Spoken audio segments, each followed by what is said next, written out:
Welcome back to Hope with Jonathan. I'm your host, Jonathan Trailer. How's everybody doing tonight? Welcome to the 2022 Second Chance Fundraiser with my special guest tonight, Benjamin Babb. I'm really excited for this tonight, guys. I hope you guys will get involved with this episode interview. We have a wonderful guest. It's going to have an incredible story. But tonight, guys, if you're interested in all, I want you guys to think about definitely donating to a second chance. So who are we talking about when we're talking about a second chance? We're talking about a podcast that shares stories just like I do, share stories of hope and saving and changing lives through the power of people sharing their story. And I definitely want to try to support what Philip Harris Jones Jr. is doing, also with his co-host Tafaro Cook, and he's got a whole list of many more that are involved in this project. But guys, listen, if you feel compelled, definitely look at the description inside the link here and go ahead and donate. Every dollar that you could donate to him would definitely count. So we definitely appreciate that. Definitely appreciate our guests. Thanks again, guys, for tuning in. And without further ado, we're going to go ahead and get into this interview. I'm really excited. I was talking to our guest backstage. It's got an incredible story. I hope you guys are ready for this. So we're going to go ahead and let's welcome to the show, Benjamin Babb. Hey, Ben, how's it going? Hey, how's it going, Jonathan? I'm doing well, sir. I'm doing well. Hey, Ben, if you'd like to go ahead and introduce yourself and tell us where you're from, a little bit about yourself as well. Well, my name is Benjamin Babb. I had a liver transplant September 15th of 2021. I currently live in Oklahoma City, spend most of my time in Midwest City, but Oklahoma City, Oklahoma, that's right about where I'm at. Yeah. Cool. Cool. And Oklahoma, so you're just right above me in Texas, although I'm down in San Antonio area, but I've been actually up there in Oklahoma. It's a nice city. It's a bit flat though. It's kind of flat. You can kind of see for miles. I'm correct, right? Oh yeah, it's real windy too. This part of Oklahoma, it's definitely flat and breezy. I moved here recently. I used to live in Tulsa. That's not nearly as flat, but the Integris Hospital is in OKC, so I have to stay close. You know what I mean? Yes, sir. Yes, sir. I know all about that. Yeah, my hospital's in San Antonio, so I live about a 45-minute drive, give or take. It depends upon how fast you drive from my transplant hospital. So, yeah, it definitely is nice to stick close to them. Yeah, absolutely. I'm about 30 Absolutely, minutes away from mine, I think. absolutely.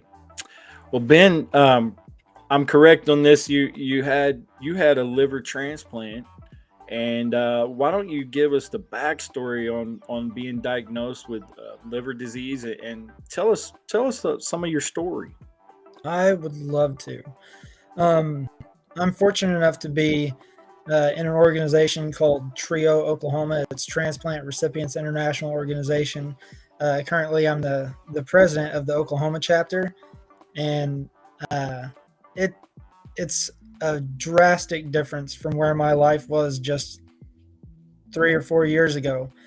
Um, so the main cause of my liver failure was alcoholic hepatitis. I I used to drink a lot. I had a lifestyle that was not ideal. It was not conducive to good health. Um, I had a few other things wrong with me that I did not know about yet, but uh, I didn't start drinking until I was 17 years old. I had my first drink then, and I took a little break until I got to college. Um, I went to the University of Oklahoma, and the first semester that I was there, a kid named Blake Hammondtree, he overdosed on alcohol, and uh, the university made it a dry campus. And unfortunately, the second semester I was there, I drank a lot more than the first semester. I always was a good time drinker. If we were celebrating, then we were drinking. If it was game day, then we were drinking. If our team lost, we were drowning our sorrows, and if our team won, then we were celebrating. Uh, it it was a lot of fun, but I didn't do awesome in college. So whenever my dad ended up getting sick in uh, the early 2000s, he got COPD. So it gave me a good excuse to be able to drop out of college and essentially be a caregiver for him. And I didn't know that that would shape my life in a way that it has, to the point where I now am a chair for a Zoom support meeting for caregivers. And I think I learned a lot from being so exposed to illness like COPD at such a young age. But I kind of cleaned up my life a little bit then, and tried to take care of myself, my health, and I should have stayed that way. But I didn't. He passed in 2008, and I moved back from Bartlesville, Oklahoma to Norman, Oklahoma, and stayed with a buddy of mine who was quite the drinker. And I loved staying with that fella. We drank every night, and we were just kids being kids. I think that was a normal thing to do back in my early 20s. And then I got a job for a large company that is a grocery store that also has a large warehousing industry. So I worked at that grocery store for a couple of years, but then I moved over to the warehouse side, and that's where my drinking kind of blossomed. Turns out, in an industrial and manual labor atmosphere, everybody drinks because you're always in pain. It's just a thing to do after work to wind down. That way you can make it to work the next day without your back hurting too bad. And I worked in a freezer, so if you drank whiskey the night before, then you were warmer, and managers didn't really like going into the freezer that much because it was negative 20 degrees. So if you drink whiskey the night before, you get nice and warm. And it was just a completely unhealthy lifestyle. Uh, I Mhm. I wasn't worried about the future. I was just still in my late 20s at this point and having a good time. I thought, uh, because I thought I was just a kid and nothing bad could ever happen to me. I was taught by my older brother William that I'm invincible. Whenever I was younger, he taught us all the brothers were invincible, and I guess I was trying to test that because I was, like I said, just living that kind of lifestyle. But at some point, I got a little bit too heavy into alcohol and just started drinking it daily and finishing my drinks on the way to work, and it was pretty deplorable. It's a bit embarrassing, but I am all about transparency and honesty in my journey, and uh, it it was a heck of a time in my life where everything that I was doing was pretty well centered around alcohol, and Mhm. I was not making the best, not only decisions about what I put into my body, but the life decisions that I was making. I met this girl that my brother at the time was dating, and I stole that girl from him. And Oh, wow. oh yeah, that was a big old life mistake right there. Uh, and she was quite the drinker as well. So we just fed off of each other.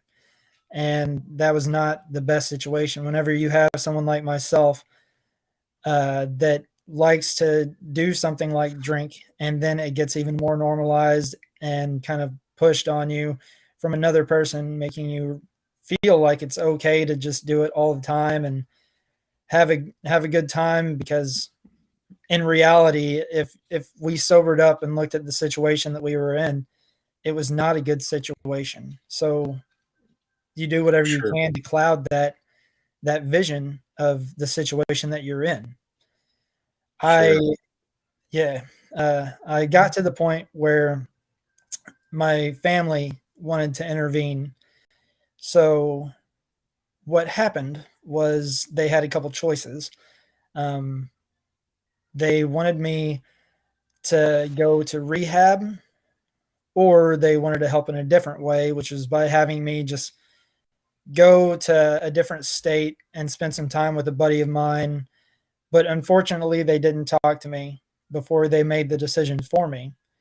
Uh, if they would have sent me to rehab, honestly, I absolutely would not have gone. I was not ready to stop drinking. I didn't think that I had a problem. I felt like I was in control of my life, and it's just not the case at all. I was completely out of control. I was lying to myself, and I had, as long as I had the alcohol that I needed to have, then that was really what I focused on. It's amazing how you can lie to yourself. Um, so a buddy of mine, his name is John, he showed up at my door one day, which was interesting because he's from Austin, Texas. Uh, Okay. I'm I a, apologize. I'm a, I'm about Houston, 2 hours Texas. from Austin. I was wrong. My buddy Casey's from Austin. He's from Houston. So Okay. that's quite the That drive. that's about 5 hours from me. It's it's a heck of a way from Bartlesville. Bartlesville is up by Tulsa, Mm. so it's about I want to say a 10-hour drive. Um, but he came to visit, and he asked me if I wanted to go to lunch. So I said, "Yeah, John, I'll go to lunch with you." And he he got me in his car and started driving. And Bartlesville is about a 45-minute drive from Tulsa. And he started driving to Tulsa. I'm like, "Hey, where are we going, bud?" And uh, he was like, "Well, I lied to you. We're not going to lunch. We're going to the airport. I feel like you might need a vacation, so we're going to get you a vacation to go to Washington and spend some time in Wow. Seattle with our buddy Josh, just a week or two." And I called the girl that I was with, and I was like, "Hey, would that be okay? Just like for a week?" He said that I have a flex ticket to come back whenever I want, uh, just to set it up with the airline. And she said, "Yeah, that was great." So I went to Seattle, and I got to Seattle, and my buddy Josh was like, "Hey, I'm so glad you're here, Ben. Finally, you live in Seattle." And I was very confused. I asked, what's going on? What are you talking about? I'm here just for a week or two to kind of clear my head. And Sure. that was just not the case, man. They tricked me into moving against my will to Seattle, which it's a very bizarre thing to happen. Uh, Yeah, it and sounds like it. yeah, I feel like I would have preferred rehab, because my buddy, unfortunately, he liked to drink as well. So whenever I needed help, I got put into a situation with another alcoholic who uh, he liked to measure his drinks until he didn't measure his drinks, which it's an interesting thing, trying to mitigate the alcoholism for an alcoholic. There's Mm. not much that works if you have that craving.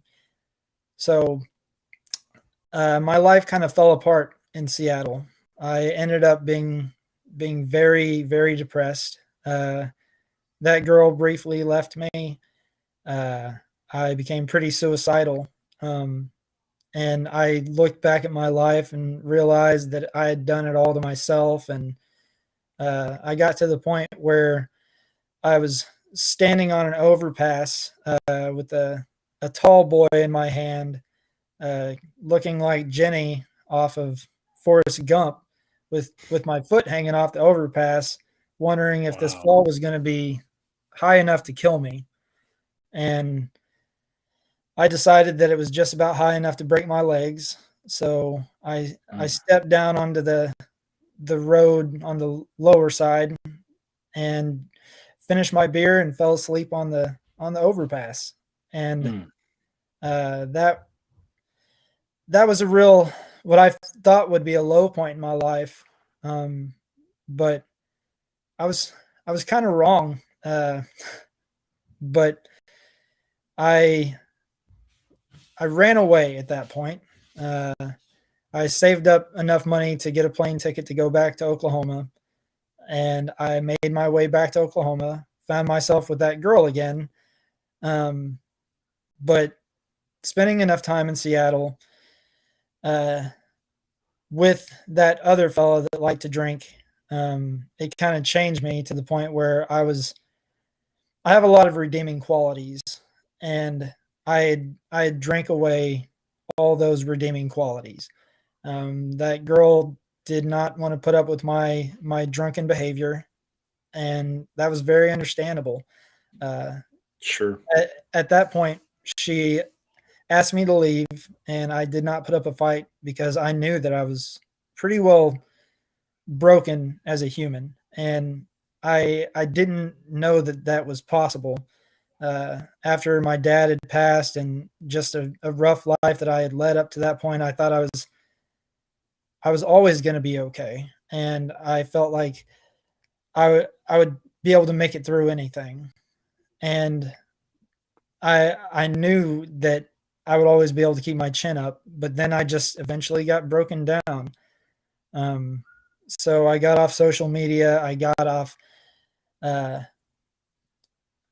pretty much any way that someone would be able to find me. I tried to disappear, and I did it effectively.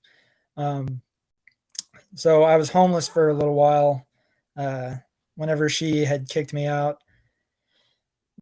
And the main thing that I cared about was alcohol. So I would always find a way to get alcohol. And it was very interesting because while I was homeless, I had a job, which seems counterintuitive. You would think that someone with a job would be able to save up enough to not be homeless, but I wasn't worried so much about food or living. I was worried about getting booze.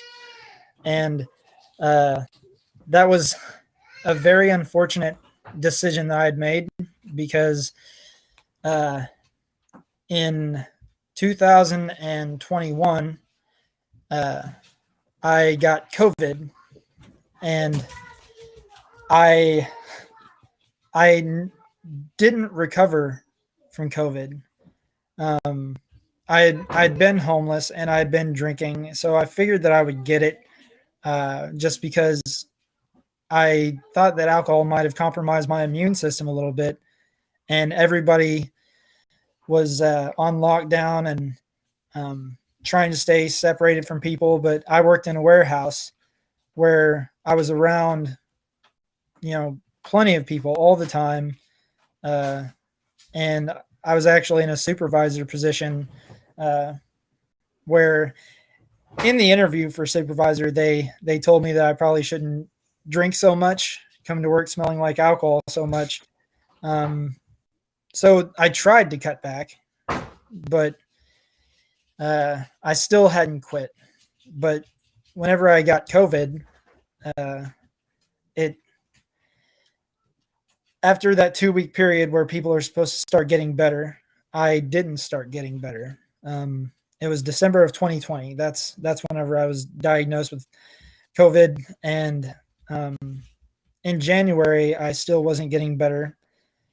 And a friend of mine that he was a really good influence on my life. He had tried to get me to cut back on drinking quite a bit, and having his support, I was actually down to about 2 tall boys a day, which from where I was, it was a pretty drastic change. But I still hadn't quit until I got COVID because I couldn't keep anything down. I felt like I was going to die, or I thought I felt that way. And then in January, like I said, I wasn't getting better. So he told me that I needed to go to a hospital. So I went to an ER, and I won't say what hospital it was because it doesn't make the hospital look fantastic. I was in the ER, and there were plenty of people in that ER with COVID, and they told me that the wait was going to be 14 hours. And if anybody else came in that had symptoms of COVID, then I would be bumped to the back of the line because I wasn't COVID positive. Uh, I was just a little bit uh, yellow, and I was just feeling a little sick. So I left the ER, and I just stayed sick. Uh, I missed a little bit of work, not too terribly much, um, but I I was pretty miserable. So in March, that same friend, his name is Kirk, he told me that either I had to go to the hospital or he was going to carry me to the hospital because it had got to the point where my muscles had started wasting away. So, and that's called sarcopenia, just muscle wasting. If your liver is failing, that's one thing that can potentially happen. If you're not having the right kind of diet and exercise, which I absolutely wasn't, because I wasn't aware that I was in liver failure. Sure. I was I was lying to myself, saying, I'm only 35. This is just the worst case of COVID. I'm still experiencing some crazy symptoms because I had I hadn't been to the hospital since I was a child and had broken my arm. So I thought that I was a pretty healthy fella, and that just wasn't the case. I I took a lot of time trying to damage my body so I could get drunk, and it it was successful. And whenever I went to the hospital in March, um, they admitted me because I had a lot of fluid retention. It's called ascites, a lot of fluid buildup in my abdomen, and I had pneumonia, and I had a UTI, just a lot of unfortunate symptoms. Uh, so they admitted me and gave me what's called a paracentesis, where they pull fluid off of you. They pulled off 5 liters, and I was only able to have one the entire time I was sick, going through liver failure. A lot of times, patients have to have a paracentesis or a thoracentesis, which is in the lungs where they pull fluid off on a weekly basis. I was a little bit fortunate that I didn't have to do that, but at the same time, they wanted to drain me. I just had clotting issues and thought that if they gave me a paracentesis, that I might bleed out. So they elected to just stick with Lasix, diuretics to make me uh, kind of naturally get rid of the fluid. But um, Mhm. in March, the GI doctor informed me that I had liver failure, and I was estimated to have about 6 years left if I didn't change my habits. Wow. So I heard 6 years, and I wasn't honestly too worried about it. So Um, how old were you then, Benjamin? 35, 35. yes, sir. Uh, 35 years old, and I was pretty okay with it, honestly. 6 years felt like a long time, so I wasn't too worried, and I couldn't afford medication, so I got some diuretics from just Walgreens and stopped. I had already stopped drinking whenever I had COVID. I just stopped drinking then and stopped smoking then, because it wasn't making me feel good. And I am fortunate enough to have a sobriety date of Christmas Eve, so it's really easy to remember. Um, but That's awesome. That's awesome. oh, Congratulations.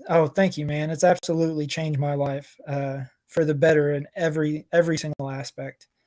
Um, Let me stop you. I sure. really appreciate you sharing most, a lot of your story. And wow, man, you've really been through a lot with battling alcoholism. And what ultimately you think led you to the alcoholism? Was it the loss of, or seeing your father sick and things like that, or was it depression, or what exactly led up to the problem with the alcohol?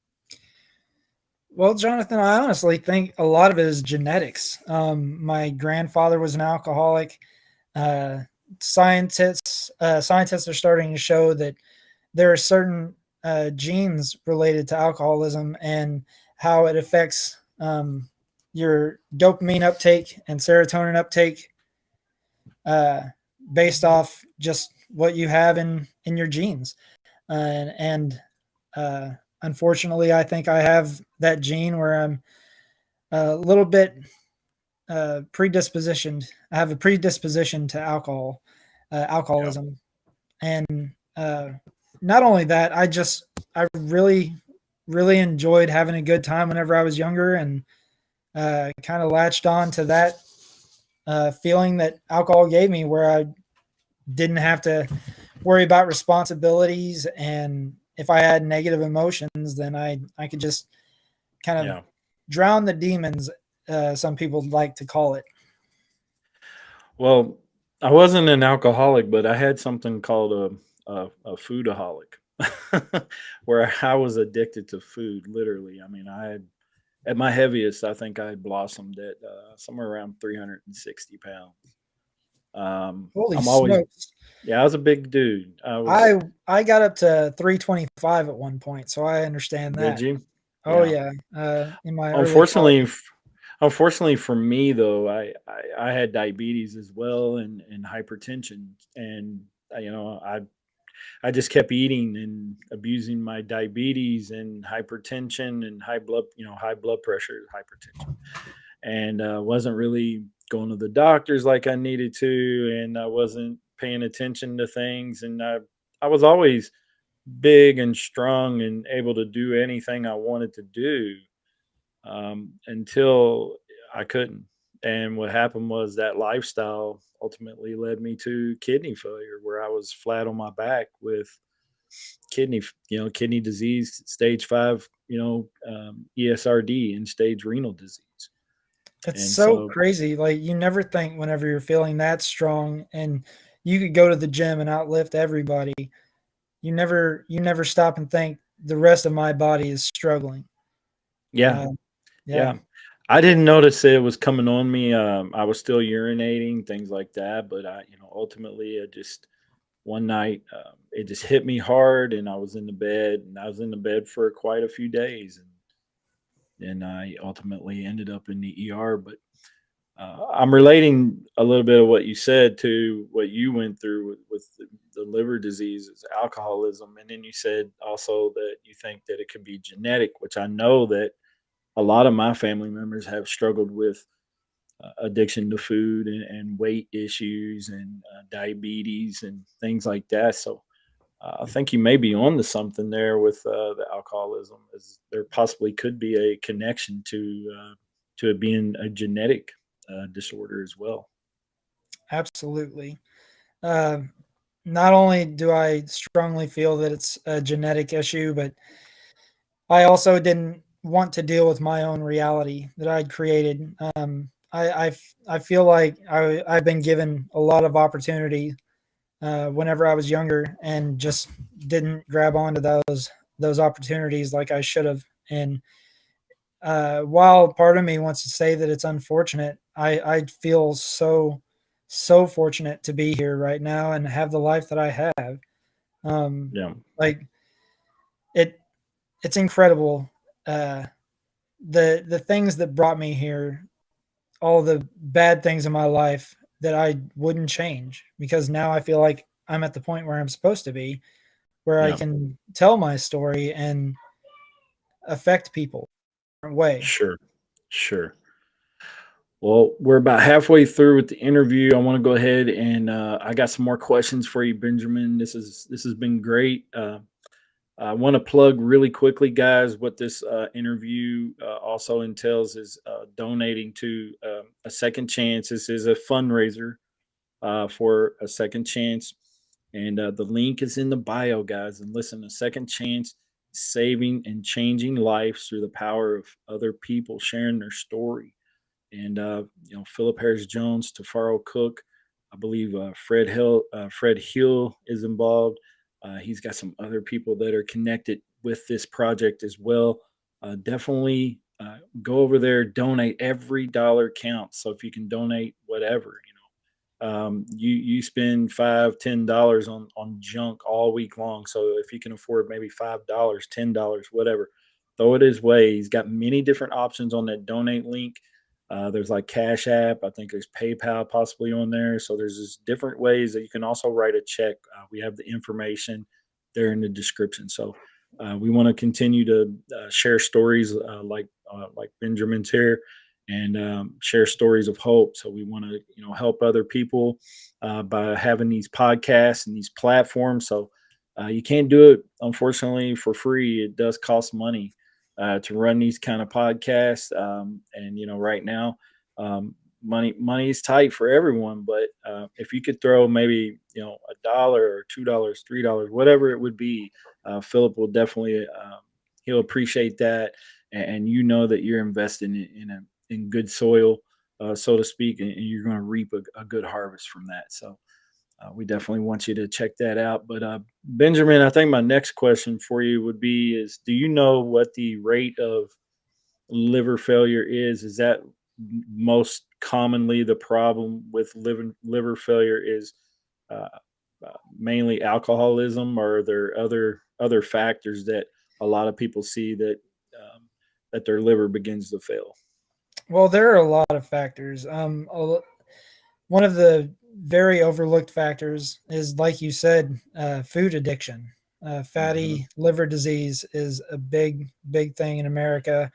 Another thing that is very unfortunate is the normalization of things like drinking during the day, uh, alcoholism in younger groups. Right now, we're seeing a lot of younger and younger people having liver issues because of alcoholism. Uh, right about in the age range of mid 30s to early 30s, it's very surprising how many uh, we've seen that have needed those transplants, and unfortunately, some of them they don't get the transplants. Uh, it's it's very difficult. Well, I guess one of my questions is because it sounds like you were, and excuse the word, but inebriated so much and so in depth with drinking all the time that you may not have recognized signs and symptoms. Much like me, I didn't have any education on kidney failure, so for me, I had no idea that some of the symptoms could be chronic fatigue or swelling of the ankles or nauseated all the time or infrequent urination, things like that. So, what type of symptoms do you, looking back on your story, what kind of symptoms did you show that may be a sign of, oh, I may have liver disease? Well, the symptoms of liver disease, they're very apparent, and I honestly knew them. Uh, Unfortunately, it's amazing the kind of lies that you can tell yourself whenever you see the symptoms. Um, I promise I was looking more yellow than Homer Simpson, and I still thought I looked pretty normal. Uh, Wow. yeah, um, because one of the big symptoms of liver failure is jaundice, and jaundice, ascites, which is that fluid retention, It messes up your circadian rhythm drastically. Uh, Sarcopenia, that muscle wasting, that's really huge. And like I said, the onset of mine was from COVID. So I thought that I just had a really bad case of COVID that wasn't going away. And um, another really big symptom is esophageal varices. That's where uh, you have a blockage in your uh, your blood flow in your liver from scarring, and the blood backs up into your esophagus, and you end up vomiting out a lot of blood. So that's one that you can't really lie to yourself about. Um, that Does that follow with a persistent cough beforehand, and then you eventually? Coughing happens quite a bit, and it can be for a few different reasons. One, uh, there's definitely a lot of, like I said, fluid retention, not just in the abdomen, but in the lungs. A lot of liver patients get chronic pneumonia, and they have to have fluid pulled off of them, off of their lungs very frequently. Uh, so it's pretty miserable. Um, Yeah, yeah, there's a couple of similarities with kidney disease: the muscle wasting, and and then fluid retention. When your kidneys don't work very well, then you yeah, have a excess of fluid because you have no way to extrude or expel the waste. You can't yeah. urinate. So, And but a lot of the liver patients have to end up getting kidney transplants as well, um, because if the liver is not filtering, then the kidneys have to do all the filtering, and then a lot of the medications that you have to take for liver failure are also really damaging to your kidneys, both pre and post transplant. yes, and that's the same with kidney transplant. Is the actual medications that we're on to toxify our immune system are actually nephrotoxic, which means Yeah. that they can actually damage the kidneys. I don't know if you're on tacrolimus Oh yeah. and the microphenolate, but that's Yes. what I'm on.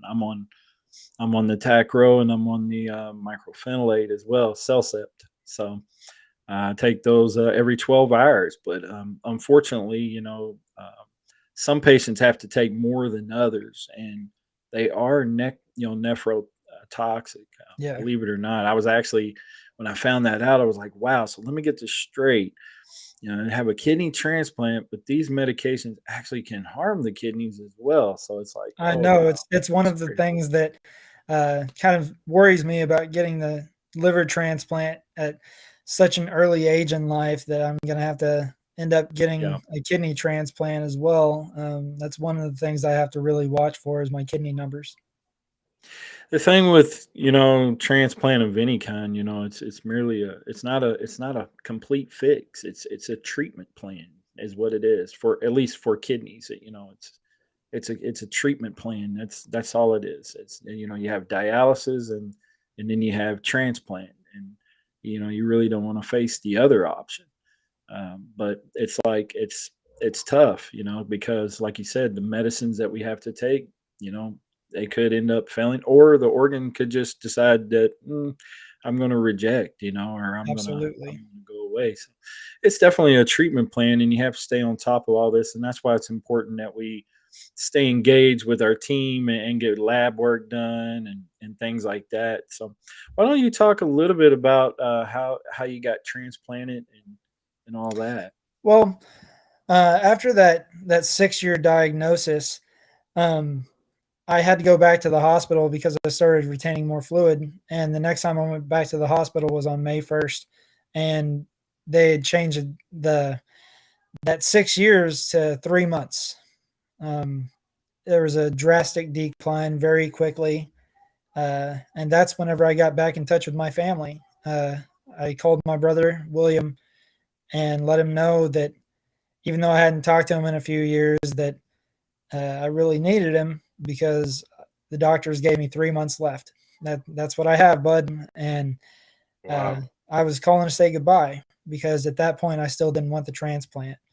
But then he told me to call my mom, and I did. And she told me that I couldn't die before she died. So I decided to fight, and I went to Nazih Zuhdi Transplant Institute in Oklahoma City, and they gave me a plan, and I started following that plan to a T. I changed my diet, I changed my exercise, a lot of uh, not drinking a whole bunch of fluids, and not eating a whole bunch of salt, making sure I exercise and get plenty of protein, and go to AA. And I had a lot of preconceived notions about Alcoholics Anonymous, and um, I was able to meet some people there that had liver issues like me, which was fantastic because even though I had my family back, my family didn't know what liver failure was like. So I had all kinds of questions. And if you look at the internet, then you're going to find a lot of answers that are very antiquated. And Yeah. it's Stay away from WebMD. I'm not supposed to be absolutely, here. I'm not supposed to be here according to that website. So just be well, careful. that esophageal varices that I was talking about in June, I actually had that happen, and I lost a little over half the blood in my body. And Google says that I'm supposed to be dead as well. I thought that was pretty fantastic, but I was able to get some transfusions. The first time I went to Nazih Zuhdi, actually, uh, I had the choice of making my appointment on time or staying at Hillcrest Medical and getting another transfusion because they said that I still needed more blood. And I opted to go to my appointment at Nazih Zuhdi. But uh, one of the things I did really want to share about that Alcoholics Anonymous, that's what really turned me on to Trio. I went there and I let everyone know in that meeting that uh, the transplant board, the committee, they wanted me to go to Alcoholics Anonymous, so I was there to look good for a board of people that got to decide whether or not I got a transplant. So I'm going to go 3 days a week. And the other transplant people there, they said, you better go every day. And here's this group, Trio. And I went to that group. Like I said, Transplant Recipients International Organization, the Trio chapter, they have a website. And I am currently the president of the Oklahoma chapter. That's And awesome. Awesome. oh, that's how much my life has changed since transplant. It's incredible. I'm sober. I I got the information that I needed at Trio. I thought that after transplant, I was going to have 5 years to live.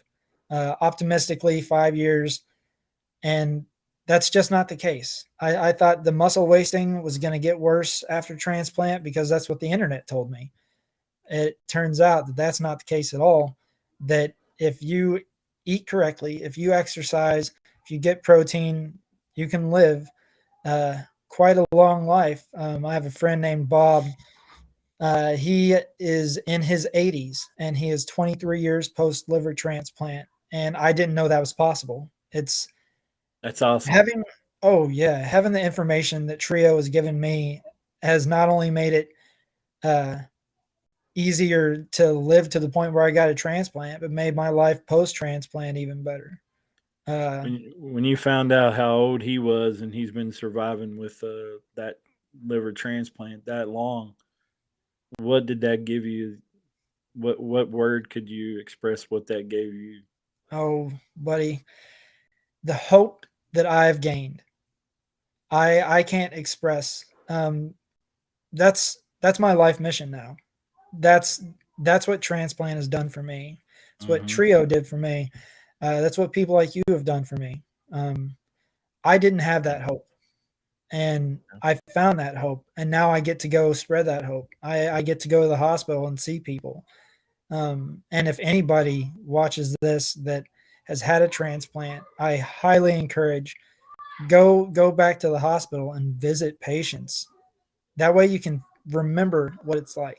Because Sure. I'm over a year post now, which I'm still a baby in the transplant world, but every single time I go visit a patient in the hospital, I get to remember what it's like to be there myself. I can see myself in that bed. I know what it feels like to get an MRI, and I know what it feels like to get a transfusion. I know how scared you get.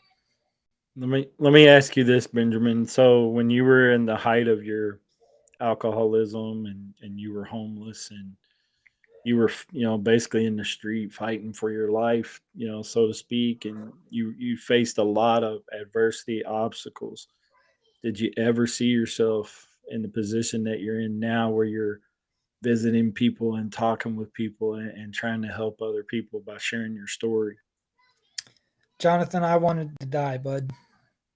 That's as honest as I can be. I was a narcissist. I only cared about myself and alcohol. And I didn't see a whole bunch of reasons for living. I completely had lost any kind of idea of what hope was. Uh, I I like to say that I was a shell of a person, and I I took a lot of pictures. Um, I make sure that I know what I looked like whenever I was physically my sickest, and I wish I would have taken more pictures whenever I was mentally my sickest, because that's where the real sickness was. Um, the mental sickness led to the physical, and the best thing that's ever happened in my life, honestly, is liver failure. I say the same thing about kidney disease and kidney failure. When I tell people my story, I actually tell them that I'm actually grateful that it happened to me. Not because I was just this terrible individual or anything. I mean, I'm a little biased toward myself, but I wasn't like a just a bad person, so to speak. But I wasn't on the right path, and I wasn't really doing what I needed to do in life, and kidney disease spin me around completely and turn me completely around, and I'm a new person today because I experienced what I experienced. And I think our experiences in life mold and make us into individuals that we're supposed to be. And I'm a person of faith, so I believe that in a divine way that God leads us into a path, and we end up ultimately using our experiences to help other people. And I think it's a beautiful thing. I really appreciate you coming on and sharing your story today. It's definitely been incredible. You say you're over a year post now. Yes, sir. I just hit not too long ago. I'm a few months over 2 years. So I'm a 2 years and a couple of months post kidney transplant. So I'm relatively young in the transplant world as well. And you spoke about a guy that was 20 some odd years post transplant, and one of my good friends. He's a leader, a vice president of a nonprofit that I'm involved with called Kidney Solutions. He's a 35-year kidney transplant recipient. And so when I talk with him, every time I talk with him and he mentors me, he gives me hope because I'm like, man, this guy's, 35 years post. And, if I can just, do what he's doing, then I'll be okay.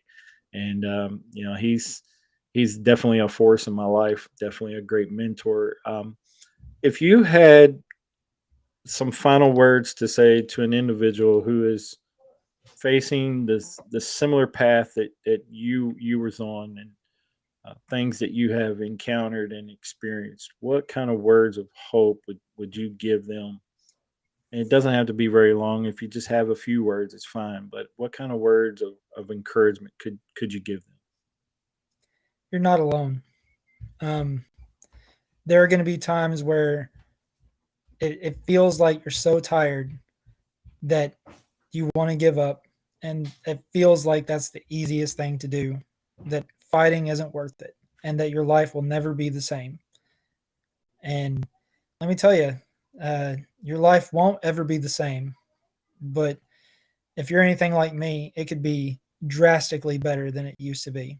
Um, you're not the only one who's going through it, and you can get better, and you can also make someone else's life a lot better. That's awesome. Definitely great words of hope there and encouragement.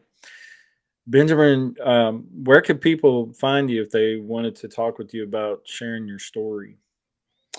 TrioOklahoma.org is a great place. We have meetings every single week, both Tuesdays and Thursdays. And then we have care partner meetings on the first and last Wednesday from 6:30 to 7:30 every single month. Um, a big group, a rotating cast of transplant patients meets a couple times every single week, and we have discussions that are just fantastic. It really shows that nobody's alone in this journey, um, and they could have reasons for being there, whether it be heart transplant, lung transplant, liver, or kidney. Um, some people are there because, like me, alcohol, but some people are there because cystic fibrosis. Uh, just Hmm. any number of reasons, but no matter how the person got there, they make a difference there. Absolutely, and support is crucial when you go through something like this, and and you need it whether you believe it or not. You need support when you're battling a chronic illness, a chronic disease. I mean, if you go through something like this all by yourself, it's such a tough battle. You have to have somebody to lean on. You have to have an outlet, and support groups and Zoom meetings. Those are awesome. We have them as well with Kidney Solutions. We meet on every Monday at 6 p.m. Central, and we invite most of the kidney transplant recipients and people that are on dialysis, people that are in need of kidneys, even family members that are just associated are welcome to come too as well. So it's a beautiful thing. Support groups are huge. Absolutely. Yep. Well, listen, guys, we really appreciate you tuning in. What an incredible story. And just so happens that we're trying to raise funds for a great podcast and a great group of people at Second Chance. And Philip Harris Jones, Tafaro Cook, who are the hosts of that podcast. They do incredible work. They share stories just like these that we've shared tonight. And I'm really, really want people to go over and check out that website. I'll have it in the link in the description here in the YouTube channel. Please consider donating to them. It's definitely a worthy cause for those guys to continue sharing stories of hope and impacting lives by other people sharing their story. So, any final words, any shout outs, Benjamin, before we end the show? Just keeping Trio in mind. Shout out to Nazih Zuhdi, that Transplant Institute, and I really appreciate you having me on here, Jonathan. I'm not gonna lie, I love talking. I could have talked for another hour with you, bud.